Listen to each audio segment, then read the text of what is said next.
한국인으로서 최초로 유엔 사무총장이 되신 분이 반기문 총장입니다.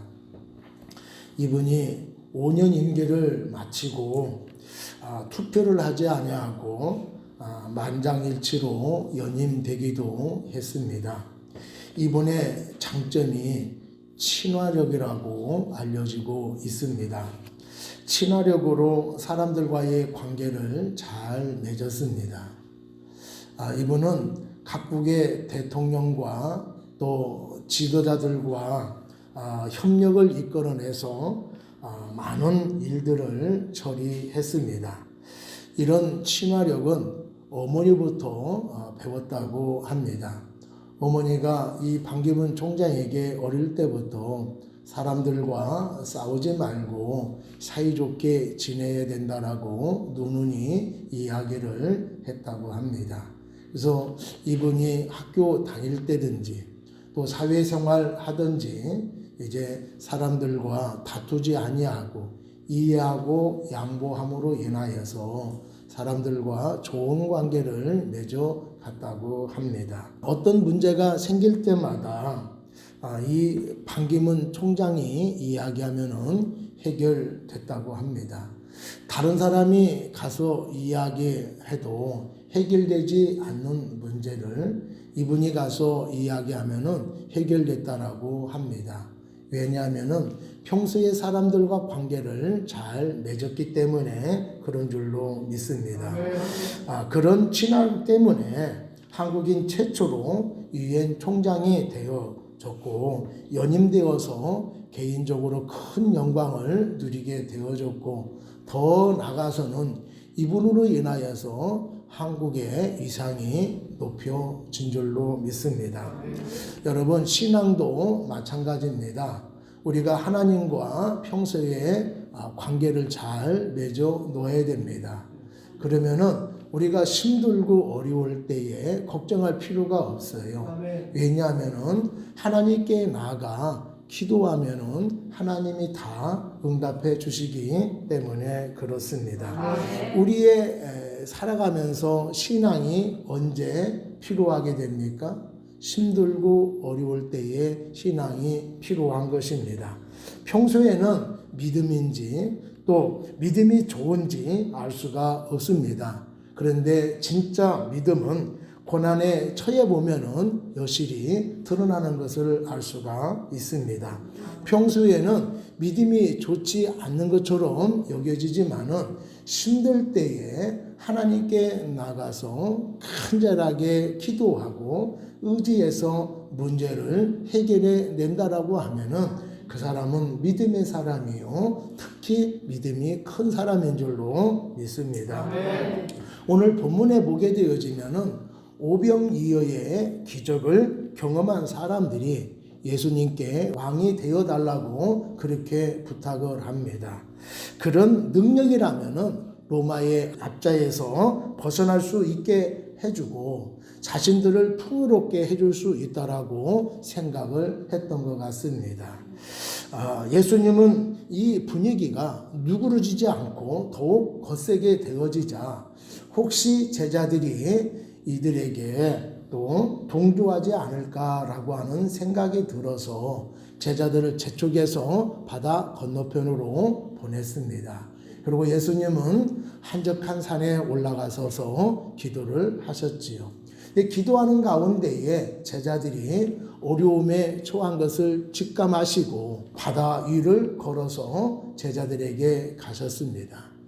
어려운 지경에 놓여 있었는데 어떤 사람이 다가오는 거 보면서 혹시 유령이 아닌가라고 놀랐는데 자세히 보니까 예수님이었죠. 그 베드로가 예수님을 향하여서 나도 예수님처럼 바다 위를 걷게 해달라고 요구를 하자 예수님이 그의 말을 들으셔서 베드로도 바다 위에 걷게 하셨습니다.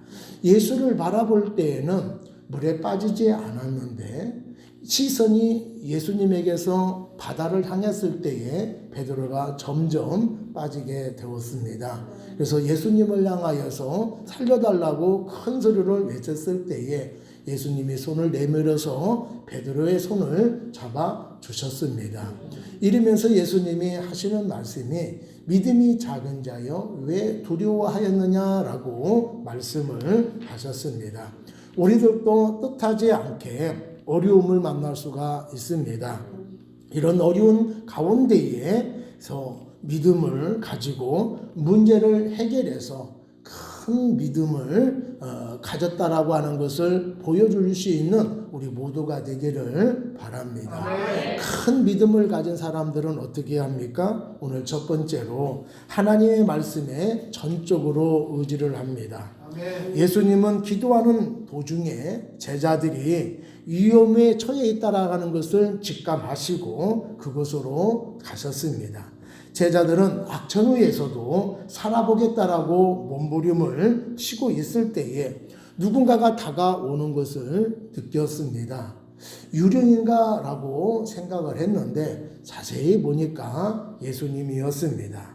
그래서 베드로가 예수님을 향하여서 나도 예수님처럼 바다 위를 걷게 해달라고 그렇게 요구를 하고 있습니다. 이런 제안은 엉뚱한 제안이지요. 근데 우리가 이 제안을 생각해 볼 때에 베드로는 참 기발한 생각을 잘하는구나 라고 생각할 수도 있겠지만은 이거는 기발한 생각이 아니라 불신앙의 태도라고 하는 것을 우리가 기억을 해야 됩니다. 왜냐하면은 예수님이 어떤 분이고 어떤 능력을 갖고 있는가를 몰랐을 때에는 우리가 예수님을 향하여서 이런 요구를 할 수가 있습니다.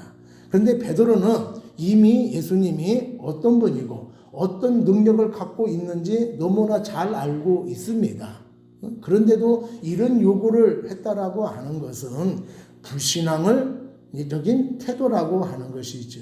왜냐하면은 베드로가 이렇게 얘기한 것은 내가 예수님의 능력을 이미 잘 알고 있습니다. 그 엄청난 능력이 이런 어려운 상황 속에서도 그 능력이 맥히는가 한번 내가 알아보기를 원합니다. 라고 하는 마음으로 요구를 했다라고 하는 것이지요. 예수님은 이런 베드로의 요구를 알고 있었습니다. 그럼에도 불구하고 예수님은 이 베드로의 제안을 응해서 베드로를 바다 위에 뜨게 하셨다라고 하는 것이지요. 우리들도 때로는 주님의 능력을 시험해 볼 때가 있습니다. 다른 말로 하면은 우리는 주님과 거래를 할 때가 있다라고 하는 것이지요. 주님, 내가 지금 어려운 상황에 처해 있습니다. 이 문제를 해결해 주신다라 하면은 내가 앞으로 주님을 열심히 믿겠습니다. 내가 지금 사업에 어려움을 겪고 있는데 이 사업을 회복시켜 주신다라면은 내가 주님을 열심히 섬기겠습니다. 내가 지금 병에 걸려서 고통받고 있는데 이 질병을 치유해 주신다라고 하면은 누구보다도 열심히 주님을 믿겠습니다. 주님, 올해 내가 대학교에 들어가는데 내가 원하는 대학교에 합격만 해 주신다라면은 내가 열심히 주님을 믿겠습니다. 내가 어떤 사람과 관계가 틀어져서 내가 고통을 당하고 있는데 이 관계만 회복되어지면은 내가 주님을 열심히 믿겠습니다. 라고 거래를 할 때가 있는 거예요. 주님은 이런 사람의 의도를 잘 알고 있음에도 불구하고 그의 요구에 응답해 주십니다. 그래서 때로는 질병도 치료해 주시고 어려움도 극복하게 하시고 또 사람의 마음을 바꿔서 관계를 호전되게 하신다라고 하는 것이지요. 그런데 이렇게 두말 없이 주님께서 응답해 주시는 이유가 무엇일까요? 몰라서 응답해 주시는 것이 아니에요. 알고도 응답해 주시는 것입니다. 너희가 거래하는 그런 마음을 가지고 나한테 기도한다 하더라도 내가 충분히 그 문제를 해결할 수 있다라는 것을 보여주기를 원하셔서 응하신다라고 하는 것입니다. 그리고 더 나아가서는 너희가 나를 거래하기 위해서 나에게 요구한 것도 내가 흔쾌히 응답해 주시는데 너희들이 친정한 마음을 가지고 나를 의지하는 마음을 가지고 어려운 문제를 가지고 나한테 기도했을 때에도 충분히 그 문제를 해결할 수 있다라는 것을 믿게 하기 위해서 우리의 거래에도 응답하신다라고 하는 것을 우리가 믿어야 될 줄로 믿습니다. 그런데 사람들은 그런 은혜를 경험하고 나서 어떻게 합니까? 열심히 믿습니까? 어떤 사람들은 이런 경험과 기적을 경험하고 다른 때보다 더 열정적으로 하나님을 섬기는 사람도 있습니다. 그런데 대부분 그렇지가 않지요. 하나님이 어려움을 해결해 주면은 또다시 세상에 나가서 하나님이 없는 것처럼 그렇게 살다가 힘들고 어렵고 내가 아쉬우면은 또다시 하나님 앞에 나와서 하나님 저 힘듭니다. 이걸 해결해 주세요 라고 그렇게 기도하지요. 하나님은 또 그 기도를 응답하셔서 해결해 주십니다. 그러면서 사람들이 생각하기를 나는 참 지혜로운 사람이야 이렇게 생각하는 사람도 있어요. 여러분, 누가 결국에는 손해를 볼까요? 하나님이 손해를 볼까요? 사람이 손해를 볼까요? 사람이 손해를 봅니다. 내가 정말 하나님의 능력이 필요할 때에 주님 앞에 나와 기도하면 하나님 외면하십니다. 듣지 않으셔요. 처음보다도 몇 배의 간절한 마음으로 기도를 해도 하나님은 좀처럼 응답해 주시지 않는다라고 하는 거예요.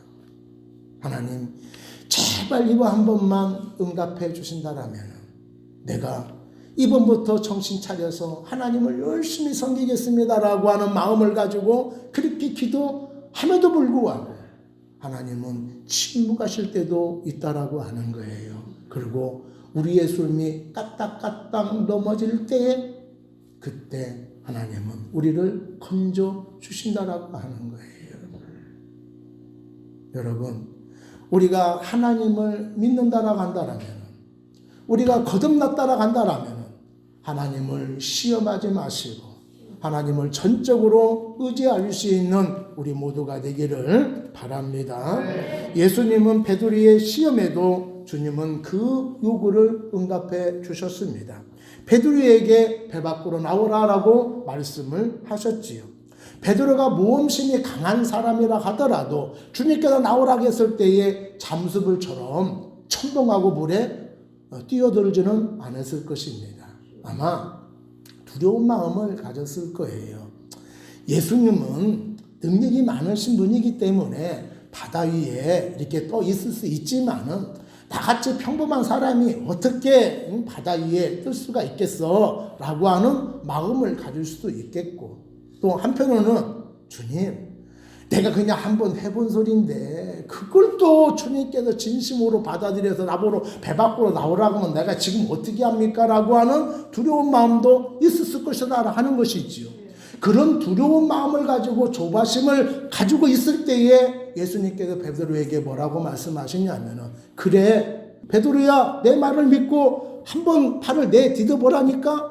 그렇지 그렇게 하는 거야. 그 주님의 말씀에 순종해서 발을 내디뎠을 때에 베드로가 물 위에 떴다라고 하는 것입니다. 어떤 상황에 처해 있다 하더라도 주님께서 말씀하시면 우리가 그 말씀에 순종할 때에 놀라운 역사를 경험하게 되어진다라고 하는 거예요.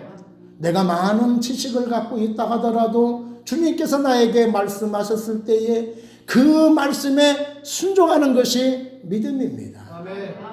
내가 많은 경험을 했다 하더라도 주님께서 말씀하시는 그 경험을 내려놓고 주님의 말씀하시는 것에 순종하는 것이 믿음인 줄로 믿습니다.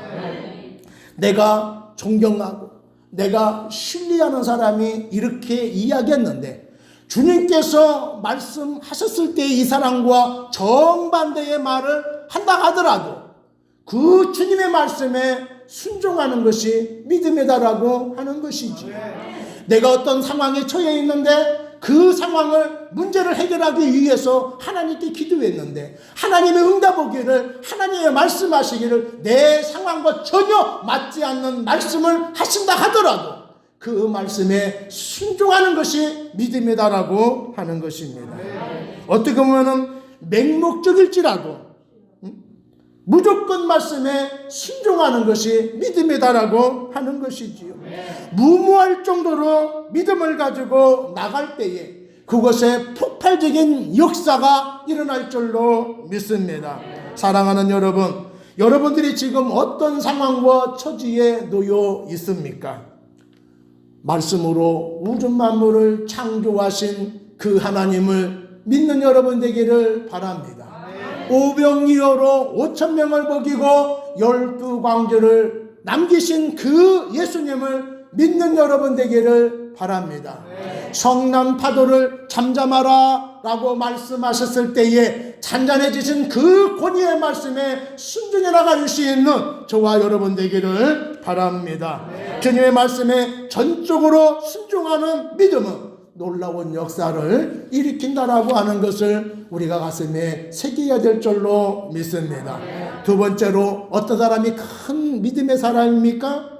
환경을 바라보지 않고 주님을 바라보는 사람입니다. 베드로는 주님의 말씀에 의지하여 발을 내디뎠을 때에 기적적으로 바다 위에 걷게 되었습니다. 주님을 바라볼 때에 베드로는 바다에 빠지지 아니하고 조금씩 주님 앞으로 다가설 수가 있었습니다. 몇 걸음을 내디뎠을까요? 베드로는 주님을 바라보던 그 시선이 성남 파도를 바라보는 그 순간부터 바닷속으로 조금씩 빠져들고 말았다라고 하는 것이지요.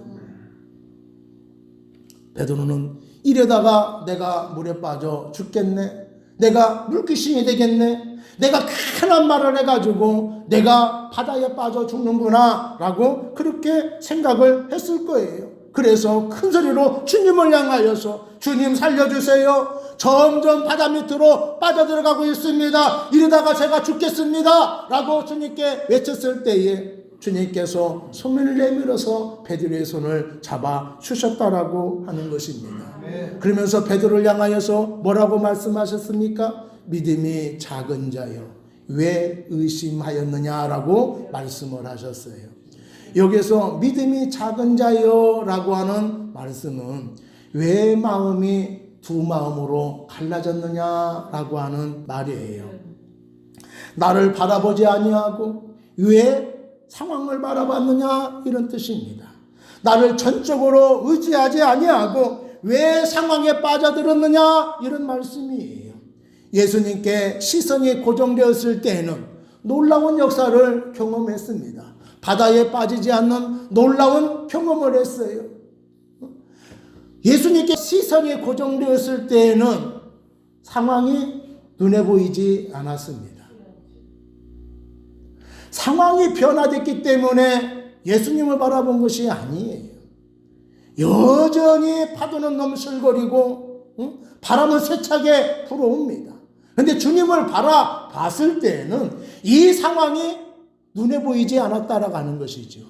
이 어려운 상황이 나를 함몰시키지 않았다라고 하는 것입니다.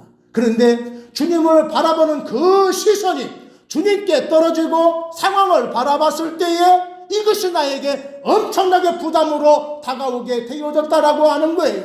이러다 내가 빠져 죽지, 내가 이 상황 속에서 헤어나올 수가 없겠지 라고 하는 두려운 마음이 들기 시작했다라고 하는 것이지요. 사랑하는 여러분, 우리가 예수님께 고정되었던 시선이 떨어지는 그 순간에 우리에게 의심이 생기기 시작한다라고 하는 것을 여러분들 기억하시기를 바랍니다. 우리가 열심히 믿음 생활하다가 한순간에 인간적인 마음이 들게 되어지면은 그때부터요 두렵게 되어지고 이 문제를 해결하지 못할 것 같아서 마음에 한숨을 쉬게 되어지는 거예요. 아무리 힘든 문제라 하더라도 주님을 바라봤을 때는 이 문제를 내가 충분히 이겨낼 수 있다라고 하는 마음을 갖게 되어지는데, 별거 아닌 것도 주님을 믿지 못하고 인간적인 마음을 갖게 되었을 때에 우리에게 의심이 들어서 두려운 마음을 갖게 되어진다라고 하는 것입니다. 그렇다면 믿음이 무엇인가요? 내가 주님을 의지하는 것이 믿음입니다. 큰 믿음이 무엇인가요? 어려운 상황에 놓여 있음에도 불구하고 주님을 전적으로 의지하는 것이 큰 믿음이다라고 하는 것입니다. 우리의 믿음이 주님에게 향하 있는 그것이 진정한 믿음인 줄로 믿습니다. 조서환 씨의 저서 모티베이터라고 하는 책의 서문에 나오는 내용입니다. 저분이 이렇게 팔짱을 끼고 있는데 23살 때에 육군 소유로 근무했을 때에 부대에 큰 사고가 생겨서 오른쪽 팔을 잃었습니다. 병원에 누워서 눈을 떠보니까 아버지가 이 일을 어째 이렇게 울고 있어요. 아버지가 너무나 강직하시고 또 권위적인 모습을 봐서 강한 분이라고 생각을 했는데 자신을 바라보면서 울고 있는 그 모습을 보니까 너무 가슴이 아팠다고 그래요. 그래서 아버지를 위로하기 위해서 아버지, 내가 더 이상 군대 생활을 하지 못한다 하더라도 내가 영어를 잘하니까 영문학과에 편입을 해서 열심히 공부할게요. 열심히 살게요. 이렇게 이야기를 하니까 아버지가 그래, 내가 전 재산을 다 팔아서라도 학비를 대줄 테니까 열심히 살아라 이렇게 이야기를 했다고 그럽니다. 아버지가 혹시라도 불구가 돼가지고 자살할까 이 염려가 되어져서 그렇게 말씀을 해주신 것 같아요. 그래서 더 열심히 해야 되겠다라고 그런 마음을 가졌다고 합니다. 그리고 여자친구가 찾아왔는데 문을 열자마자 아무도 못하고 서서 눈물을 흘리고 있었어요. 그래서 이 여자에게 아직도 나를 사랑하느냐라고 물으니까 말은 하지 않고 고개만 끄덕끄덕 2번 이렇게 끄덕끄덕 했다 합니다. 그래서 그 끄덕이는 모습이 너무나 예뻐가지고 마치 천사처럼 보였다고 그래요. 그래서 이 착한 여자친구를 놓아줘야 되겠다라고 하는 마음에 이제 너하고 나하고는 아무 상관없으니까 나를 봤으니 이제 떠나가라 라고 이야기를 했다고 합니다. 그랬더니 그 여자친구가 울면서 이제까지는 당신에게 내가 필요 없을지는 몰랐지만은 이제부터는 당신에게 내가 필요한 사람인 것 같다고 그렇게 이야기를 하더라라 하는 거예요. 그러면서 나는 당신의 오른팔을 사랑한 것이 아니라 당신의 전부를 사랑했습니다 라고 그렇게 얘기를 하더래요. 그 말을 들었을 때에 이 소중한 사람을 위해서 내가 무엇이든 내가 해야 되겠구나라고 하는 용기가 생기더라라고 하는 것입니다. 그리고 내 안에 있는 잠자는 거인이 깨워졌다 이렇게 고백을 하고 있습니다. 이 조서환 씨는 25년 동안에 수많은 브랜드와 일품 상품을 기획한 대한민국의 최고의 마케터로 알려져 있습니다. 이분이 애경에 입사를 해서 하나로 샴푸 2080 이거를 기획을 해서 히트를 시킨 사람입니다. 그리고 KTF에 스카웃되어서 쇼를 기획함으로 인하여서 대박을 터뜨린 사람이 이 사람이에요. 사고로 인하여서 한쪽 팔을 잃었지만은 아내가 자신의 초라한 삶의 의미를 불어넣도록 의지를 자극했기 때문에 이 아내를 향하여서 최고의 모티베이터다 이렇게 부릅니다. 모티베이터는 동기를 부여하는 사람이라는 뜻입니다. 이 여인이 오른손을 기는 청년을 사랑할 수 있었던 이유가 무엇입니까? 이런 손이 아닌 건강한 모습을 보았기 때문에 그렇지요. 조서환 씨가 어려운 상황 속에서도 용기를 내서 절망을 극복할 수 있었던 이유가 무엇입니까? 자신을 사랑한 아내를 바라보았기 때문에 그렇습니다. 힘들어도 어려운 상황 속에서도 두 마음을 갖지 아니하고 한 마음을 가졌기 때문인 것입니다. 믿음이라고 하는 것이 바로 그런 것입니다. 어떤 어려운 상황 속에서도 두 마음을 품지 않는 것입니다. 좋은 때나 안 좋은 때에도 한결같은 마음을 갖는 것이지요. 우리의 시선을 어디에 두냐에 따라서 우리의 인생이 달라집니다. 지금 우리의 시선이 어디로 향하고 있습니까? 세상을 바라보고 있다고 한다면 그 시선을 예수님께 향하는 여러분이 되기를 바랍니다. 여러분들이 어려운 상황에 처해 있는데 여러분의 시선이 그 상황에 고정되어 있다고 한다면 그 시선을 주님으로 향하는 여러분이 되기를 바랍니다. 우리가 문제를 바라보고 있는 그 시선을 예수님께 고정되어 있다고 한다면 여러분들 하나님께서 여러분의 문제를 해결해 주실 줄로 믿습니다. 이러지도 못하고 저러지도 못하는 그 안타까운 상황에 있어서 한숨을 내쉬고 들으시고 있다고 한다면 나를 위해서 일하려고 준비하고 계시는 그 예수님을 바라볼 수 있는 여러분이 되기를 바랍니다. 여러분 힘들고 어려울 때라도 나에게 주시려고 복을 준비하고 계시는 예수님을 여러분 상상하시고 그 모습을 바라보는 여러분 되기를 바랍니다. 그러면 절망 속에 처해 있다 하더라도 어려운 상황에 처해 있다 하더라도 용기를 내게 될 줄로 믿습니다. 주저앉은 자리에서 벌떡 일어나서 한 발자국 내디딜 수 있는 우리가 될 줄로 믿습니다. 세 번째로 큰 믿음의 사람은 어떤 사람일까요? 어려울 때에 낭망하지 아니하고 기도하는 사람입니다. 기도에 대한 말씀이 본문 안에 나와 있지 않지만은 그런데 여러분 한번 생각해 보세요.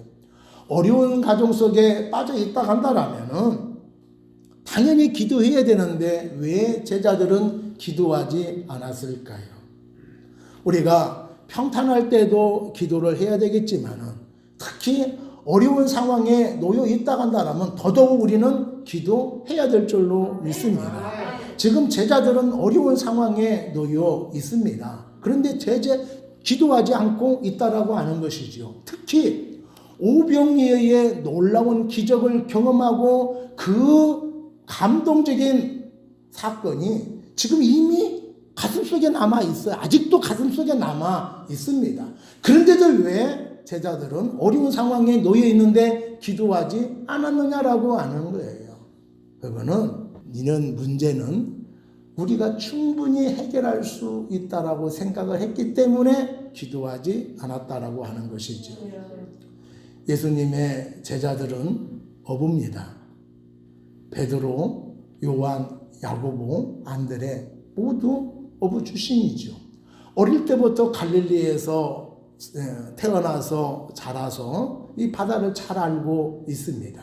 그리고 고기를 잡으면서 이런 풍랑을 여러 번 경험을 했어요. 그래서 이런 풍랑쯤 충분히 우리가 해결할 수 있다라는 마음을 가졌기 때문에 주님을 의지하지 않았던 것이죠. 주님께 기도하지 않았다라고 하는 거예요. 우리가 인생을 살아가면서 내가 경험한 거, 내가 가지고 있는 지식 참 유용할 때가 많이 있어요. 힘들고 어려울 때에 경험하지 않았다라면 내가 어떻게 이 문제를 해결해 나갈 수가 있을까? 그런 걱정할 때도 있어요. 참 다행스럽게도 내가 경험을 했기에 이 문제를 해결할 수 있는 지식을 가졌기에 해결할 때도 있단 말이죠. 그런데 어떤 때는 내가 경험했던 거, 내가 가지고 있던 지식이 아무런 소용이 없고 도리어 문제를 해결해내는 데에 걸림돌이 되어지는 때도 있다라고 하는 것이지요. 차라리 내가 알지 못했다라고 한다라면, 내가 경험하지 않았다 한다라면 이미 다 포기하고 내가 주님을 의지할 텐데 내가 이 경험 때문에 주님을 의지하지 못하고 내가 갖고 있는 이 지식 때문에 주님을 의지하지 못해서 어려움을 당할 때도 있다라고 하는 것이지요. 여러분, 우리가 기도하지 않는 이유가 무엇일까요?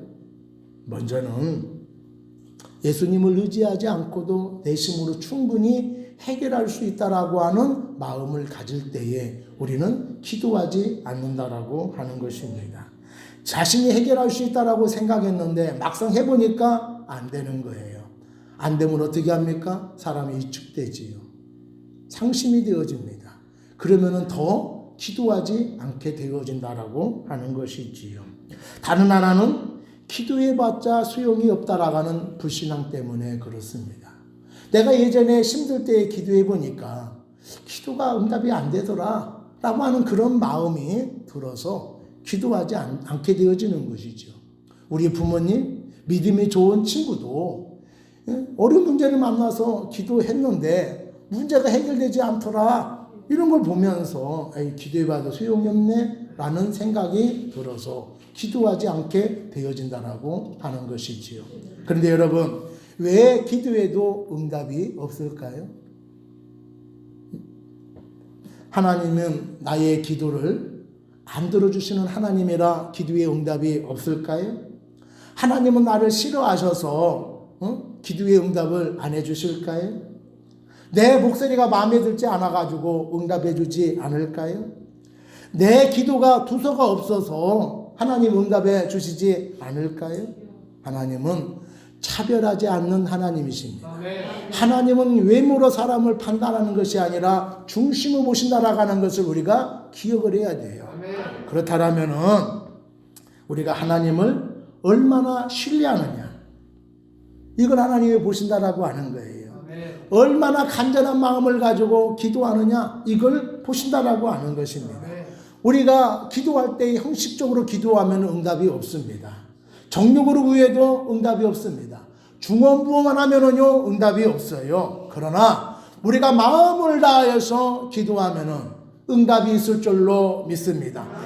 간절한 마음으로 기도해 보십시오. 그 기도는 반드시 하나님이 들으셔서 역사해 주실 줄로 믿습니다. 누가복음 18장에 보면은 예수님께서 항상 기도하며 낭망하지 말아야 할 것을 불의한 재판관의 비유를 통해서 말씀해 주셨습니다.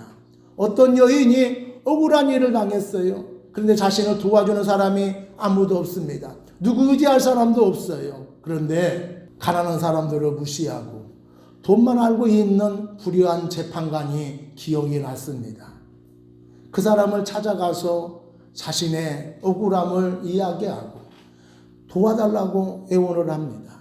그래도 이 재판관은 말을 듣지 않습니다. 다음 날로 찾아가지고 자신의 억울함을 이야기하고 도와달라고 얘기하죠. 매일 찾아가서 이 사람을 귀찮게 합니다. 도와주세요. 저는 재판관밖에 없습니다. 재판관 도와주셔야 됩니다. 이렇게 부탁을 했어요. 이 사람이 하루는 생각하기를, 내가 도와주지 않으면 매일 찾아와서 나를 귀찮게 할 것이다. 그러니까 내가 이 사람의 문제를 해결해 줘야 되겠다라고 해서 해결해 주었습니다. 그러면서 예수님께서 뭐라고 말씀을 하십니까? 이 불의한 재판관이 매일 찾아와서 간절하게 호소하는 여자의 문제도 해결해 주셨는데 하물며 하나님께서 사랑하는 자녀가 기도할 때에 외면하시겠느냐, 이렇게 말씀을 하셨어요. 문제가 생기면은 하나님 앞에 나와 기도해야 될 줄로 믿습니다. 이 문제 하나님이 해결해 주시지 않으면은 힘듭니다. 저는 하나님밖에 의지할 사람이 없습니다. 하나님, 문제를 해결해 주세요. 하나님, 저를 도와주세요. 라고 하는 간절한 마음으로 기도할 때에 하나님이 응답해 주실 줄로 믿습니다. 한 번만 기도할 것이 아니라 여러분, 주님 앞에 날마다 나와서 기도하는 여러분 되기를 바랍니다. 교회가 멀어서 집에서 기도하시는 분들도 있습니다. 집에서 기도했을 때에 응답이 안 되면은 멀어도 여러분들 주의 성전에 나와서 기도해야 될 줄로 믿습니다. 성전에 나와서 기도해도 응답이 되지 않으면 작정 기도하시는 여러분 되기를 바랍니다. 작정 기도에도 응답이 되지 않으면 금식 기도하는 여러분 되기를 바랍니다. 금식 기도 3일을 기도해도 응답이 없으면 5일 하시는 여러분 되기를 바랍니다. 그래도 안 됩니까? 그러면은 10일 금식하는 여러분 되기를 바랍니다. 하나님의 응답해 주실 때까지 기도하는 여러분 되기를 바랍니다. 하나님은 그런 간절한 기도를 응답해 주실 줄로 믿습니다. 끈질기게 기도하는 사람이 진정한 믿음을 소유하는 그런 큰 믿음의 사람인 줄로 믿습니다. 신앙생활에서 가장 치명적인 거 뭐냐면요, 낙심이에요. 그리고 신앙생활하면서 가장 공부해야 될 것이 뭐냐면은 자신감입니다. 어떤 사람이 이야기하기를 시험을 극복하기 위해서는 확고한 신앙이 있어야 되는데 첫째도 자신감이요, 둘째도 자신감이요, 셋째도 자신감이다, 이렇게 말을 했습니다. 나는 어려운 상황에 놓여 있다 하더라도 이런 것 좀 충분히 해결할 수 있어 라고 하는 자신감을 가져야 돼요. 왜 우리가 자신감을 가져야 됩니까? 하나님의 나를 사랑하시고 하나님의 나와 함께 하시기 때문에 나는 충분히 이 문제를 해결할 수 있다라고 하는 자신감을 가져야 될 줄로 믿습니다. 어느 날 사단들이 부하들을 소집을 해가지고 긴급한 회의를 가졌습니다. 회의의 주제는 뭐냐면은 어떻게 하면은 선한 사람들에게 죄를 짓게 만드느냐라고 하는 거예요. 한 악령이 이렇게 대답을 했습니다. 저는 사람들에게 죄를 짓는 즐거움과 기쁨을 알려주고 죄를 지을 때마다 큰 상을 주겠습니다, 이렇게 얘기를 했어요. 또 다른 악령이 하나가 이야기하기를 저는 사람들에게 선행의 어려움을 얘기해주고 선행을 해도 별로 재미가 없다라고 하는 것을 각인시켜 줄 것입니다 라고 이야기를 했습니다. 마지막으로 한 악령이 이야기하기를 나는 사람들의 마음에 낙심과 절망을 심어주겠습니다 라고 얘기했어요. 사단이 이 짤막한 말을 듣고 막 환호성을 치면서 박수를 쳤습니다. 어떤 사람이 이야기하기를 모든 절망은 악마로부터 온다, 이렇게 얘기했어요. 여러분, 절망하면은요 끝나는 거예요. 이제 우리 그리스도인들은 이 말을 교훈 삼아서 마음에 새겨두는 여러분 되기를 바랍니다. 죄에서 멀리 떠나야 하는 것처럼 낙심에서도 완전히 떠나는 여러분이 되기를 바랍니다. 여러분, 아무리 어려운 고난이라 할지라도 이겨낼 수 있다라는 믿음을 가질 수 있는 여러분이 되기를 바랍니다. 어떤 어려운 상황 속도 흔들리지 아니하고 전적으로 주님을 의지하는 큰 믿음을 가질 수 있는 저와 여러분 되기를 바랍니다. 그러면 주님의 역사하심이 여러분의 가정에, 여러분의 사업장에, 여러분의 인생에 나타나게 되어줄 줄로 믿습니다.